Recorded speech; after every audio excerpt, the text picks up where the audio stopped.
How short is too short to fly? We're not talking about your height. We're talking about the length of a Seattle woman's shorts. So take a look.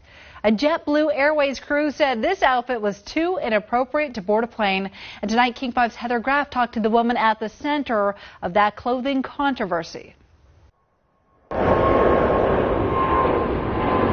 Flying the friendly skies earlier this month was a not-so-friendly experience for the Seattle woman in this photo that's now been seen and shared all over the country.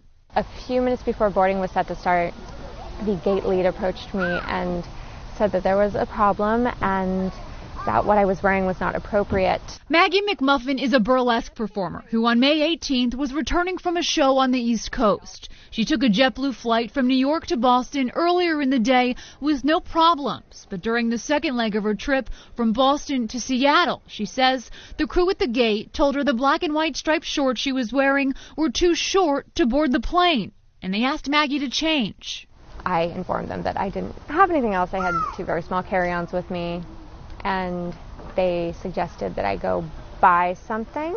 It was that or be booked on another flight, they told her, so Maggie ran to a shop in the airport terminal and bought these size extra large pajama bottoms for $22. I put them on and then boarded, but no one spoke to me. No one was like, oh, thank you for complying. In a statement, a spokesperson for JetBlue told us in part the gate and onboard crew discussed the customer's clothing and determined the burlesque shorts may offend other families on the flight. He also said JetBlue supports the crew members' discretion to make these difficult decisions. It's obviously subjective. I've flown JetBlue before. I flew in that exact same outfit the same day. But after this incident, Maggie says she'll choose a different airline. Everything was covered. I was not breaking any laws.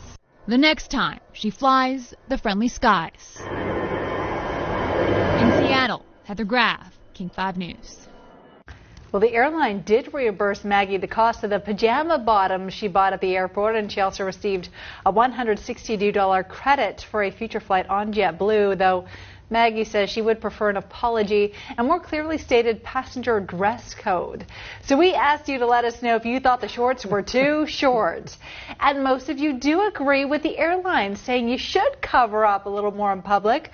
But Courtney said unless the dress code restrictions were clear when she bought her ticket, the airline should not have turned her away.